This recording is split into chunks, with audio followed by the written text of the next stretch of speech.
Peter লিঞ্চের বিখ্যাত বই one up on Wall street নিয়ে আজকে আমাদের এই আলোচনা। সত্যি বলতে বইটা বিনিয়োগের জগৎটাকে একদম সহজ করে দেখিয়েছে। তো চলুন পিটার লিঞ্চের চোখ দিয়েই দেখি কিভাবে আমাদের চারপাশের সাধারণ জগৎটাই আসলে অসাধারণ সব বিনিয়োগের সুযোগে ভরা। লিঞ্চের এই কথাটা দিয়েই শুরু করা যাক। কি বলেন? তিনি আসলে বোঝাতে চেয়েছেন বাজারের সেরা স্টকটা খুঁজে বের করার জন্য বড় কোনো অর্থনীতিবিদ হওয়ার দরকার নেই। আরে বাবা, আমাদের প্রতিদিনের কেনাকাটার তালিকা বা বাচ্চার পছন্দের খেলনার মধ্যেই হয়তো লুকিয়ে আছে পরবর্তী বড় কোনো সুযোগ। বইটার প্রথম এবং সবচেয়ে গুরুত্বপূর্ণ ধারণাটাই হলো একজন সাধারণ বিনিয়োগকারীর এমন কিছু সুবিধা আছে যা বড় বড় ফান্ড ম্যানেজারদেরও নেই। চলুন তো দেখি সেই সুবিধাগুলো আসলে কি কি। পিটার লিঞ্চের পুরো দর্শনের কেন্দ্রবিন্দু কিন্তু এই একটা বাক্য, মানে হলো যে পণ্য বা পরিষেবা কেউ নিজে ব্যবহার করে, যার ব্যবসা সম্পর্কে তার একদম বাস্তব অভিজ্ঞতা আছে, সেটাই হতে পারে তার জন্য সেরা বিনিয়োগের জায়গা।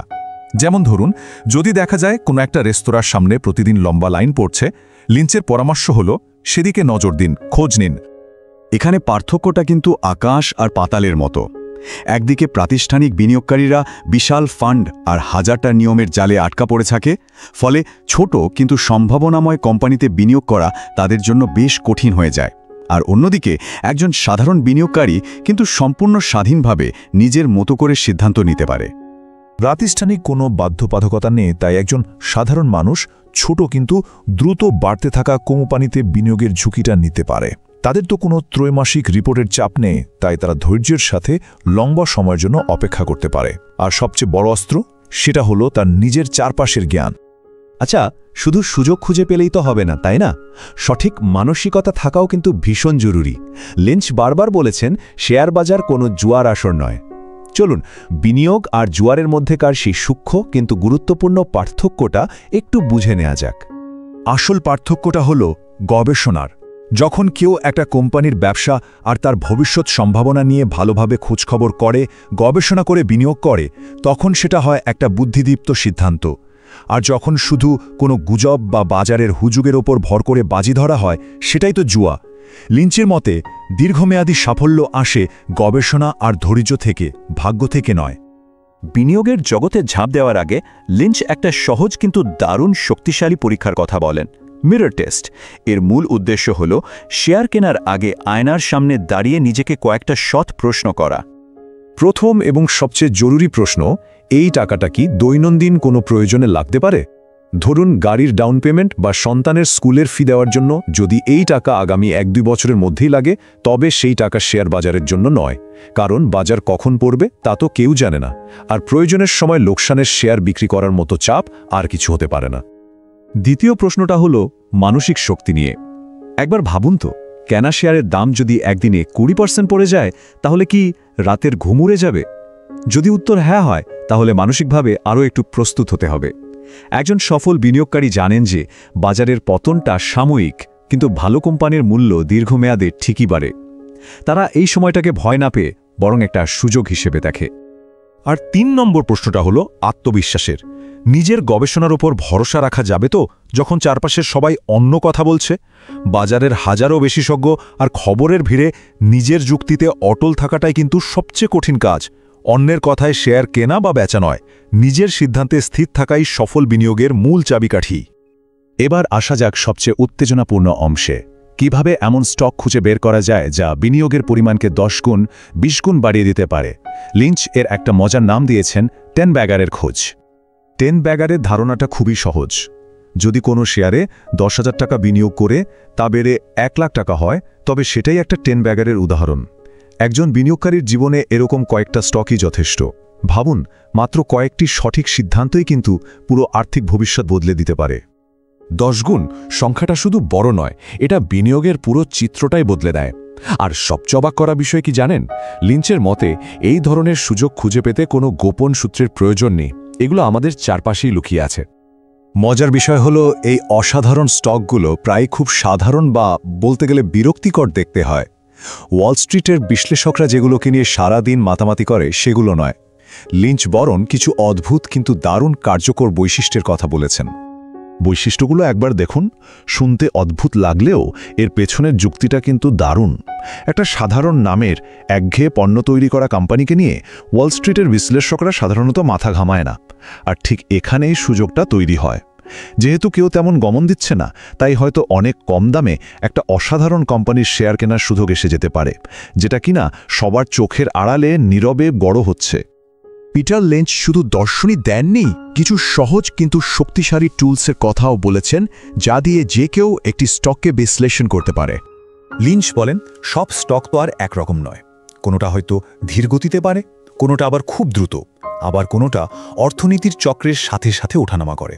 একটা স্টক ঠিক কোন ধরনের সেটা বুঝতে পারলে আমাদের প্রত্যাশাটাও বাস্তবসম্মত হয় এবং বিনিয়োগের কৌশল ঠিক করা অনেক সহজ হয়ে যায়। লিঞ্চের কাছে সবচেয়ে গুরুত্বপূর্ণ বিষয় ছিল একটাই, আয় বা আর্নিংস। দেখুন, শেয়ারের দাম হাজারো কারণে ওঠানামা করতে পারে, কিন্তু দীর্ঘমেয়াদে একটা কোম্পানির সাফল্য নির্ভর করে তার লাভ করার ক্ষমতার ওপর। আয় হলো কোম্পানির প্রাণরস। যদি আয় না বাড়ে, তাহলে সেই কোম্পানি বেশি দিন টিকে থাকতে পারে না। সিম্পল। বিনিয়োগ করার আগে লিঞ্চের এই 2 মিনিটের ড্রিল দারুণ কাজের একটা জিনিস। নিজেকে সহজ ভাষায় প্রশ্ন করতে হবে। ধাপ 1, কেন এই কোম্পানিটা পছন্দ হচ্ছে? ধাপ 2, সফল হতে হলে কোম্পানিটাকে ঠিক কি করতে হবে? এবং ধাপ 3, এর পথে সবচেয়ে বড় বাধাগুলো কি কি?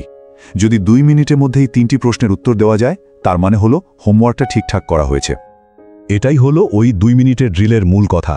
জটিল হিসাব নিকাশ নয়, বরং বিনিয়োগের পিছনের যুক্তিটা পরিষ্কার থাকাই আসল। যদি যুক্তিটা সহজ হয়, তবে সিদ্ধান্ত নেওয়াও অনেক সহজ হয়ে যায়, তাই না?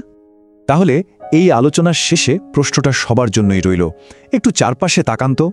যে কফি শপের ভিড়টা প্রতিদিন বাড়ছে, যে অ্যাপটা আজকাল সবাই ব্যবহার করছে, বা যে নতুন ব্র্যান্ডের পণ্য নিয়ে এত আলোচনা হচ্ছে, এগুলোর মধ্যেই কি লুকিয়ে আছে পরবর্তী 10 ব্যাগারের গল্প?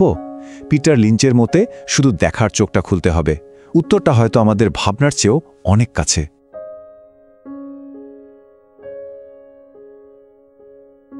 One up on Wall street বইটি বিনিয়োগ ও শেয়ার বাজারের সুযোগ শনাক্ত করার কৌশল নিয়ে লেখা, যেখানে পিটার লিঞ্চ তার ব্যক্তিগত অভিজ্ঞতা এবং দৃষ্টিভঙ্গি ভাগ করেছেন। এই বই থেকে প্রধান শিক্ষা হল যে সাধারণ মানুষও শেয়ার বাজারে বিশেষজ্ঞদের মতোই ভালো বিনিয়োগ করতে পারে, যদি তারা নিজের চোখ, অভিজ্ঞতা এবং সচেতন পর্যবেক্ষণ ব্যবহার করে।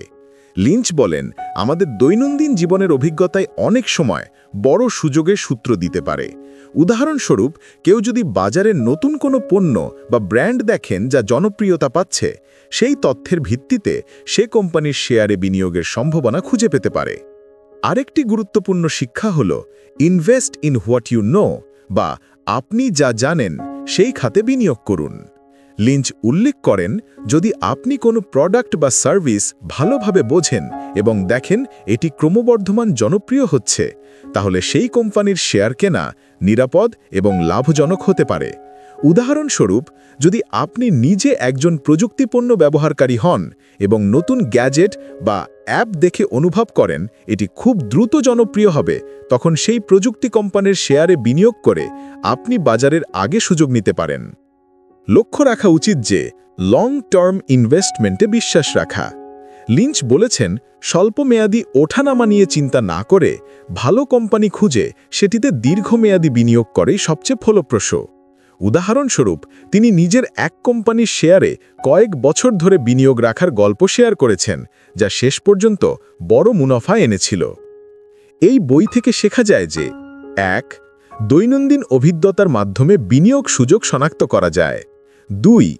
নিজের জানা খাত বা প্রোডাক্টে বিনিয়োগ করলে ঝুঁকি কম থাকে। 3. দীর্ঘমেয়াদী দৃষ্টিভঙ্গি নিয়ে বিনিয়োগ করা উচিত। এই শিক্ষা ব্যবহার করে যে কেউ নিজের বিনিয়োগ কৌশলকে আরও শক্তিশালী ও লাভজনক করতে পারে। আজকের ভিডিওতে আমরা পিটার লিঞ্চের one up on Wall Street বই থেকে কিছু গুরুত্বপূর্ণ শিক্ষা শেয়ার করেছি। আশা করে এই শিক্ষাগুলো আপনার বিনিয়োগের ধারণাকে আরও শক্তিশালী করবে এবং আপনাকে বাজারের সুযোগ শনাক্ত করতে সাহায্য করবে। যদি ভিডিওটি আপনার কাজে আসে তাহলে লাইক দিতে ভুলবেন না এবং আরও নতুন বিনিয়োগ ও শিক্ষণীয় ভিডিও পেতে আমাদের চ্যানেলটি সাবস্ক্রাইব করুন। মন্তব্যে আপনার মতামত ও আপনার প্রিয় বিনিয়োগ টিপস শেয়ার করুন। আমরা আপনার মতামতের অপেক্ষায় থাকব। ধন্যবাদ এবং পরবর্তী ভিডিওতে আবার দেখা হবে।